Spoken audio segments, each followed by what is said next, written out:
My name is Christina Wilson. I'm a primary care sports medicine physician here and the co-director of our brain injury and concussion program. Concussion is basically an injury that happens to the brain and how the brain reacts to that injury. And we kind of look at 4 domains as far as head injury goes. So those somatic symptoms, which are like the dizziness, the headaches, and then cognition part, which is the school part. So that's usually what teachers will notice, problems with attention, focus, and concentration.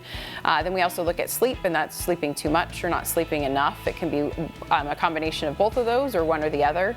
And then the last area of that is just their personality changes. And so especially in the younger kids, kind of our 8, 9, 10-year-olds, parents will often notice that they seem to regress. They act more childish. They might be more clingy to their parents.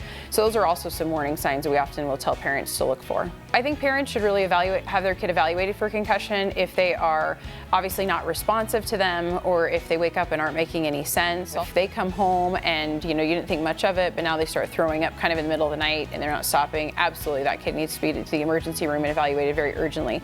Also, if they notice any bruising kind of on the back of the head or behind the ears, we also encourage them if they notice any bumps on the head, like if they fell on the back of their head and it has a big bump there, that's more indicative of them possibly having a skull fracture, which could have a small bleed that's associated with the concussion. My name is Reena Rastogi. I'm a child neurologist. I specialize in concussion and treatment of post-traumatic headaches. We do focus on individual symptoms that happen after a concussion occurs.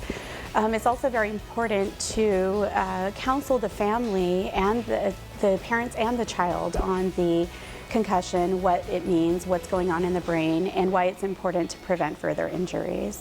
So most children will recover from concussion fairly quickly within 1 to 2 weeks, but at the same time there's a large number of children and adolescents that have prolonged recovery. We know that the developing brain is more susceptible to prolonged recovery after concussion. So symptoms can sometimes last weeks to months, and even in rare cases, years. Phoenix Children's Hospital is a great place to come for concussion diagnosis and treatment because it's a multidisciplinary center. We have sports medicine, neurology, and neurosurgery who all see patients and diagnose concussions and help treat children's symptoms. We also have access to other modalities for treatment, including physical therapy, neuropsychology, and psychology. I'm Dr. Maris Clark, and I'm a pediatric neuropsychologist. So a pediatric neuropsychologist is a specialist who has training in the development of cognition, or the way we think, across childhood. And we have specialized knowledge in how a neurological injury or a neurological condition impacts that development.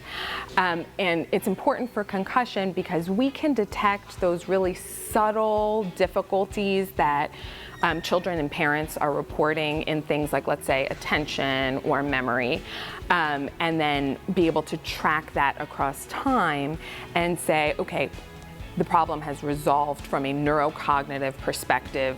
We think that this child has healed, so to speak. I think it's extremely important for all of us to be able to lend our expertise, particularly in an injury like concussion, which changes so much so quickly.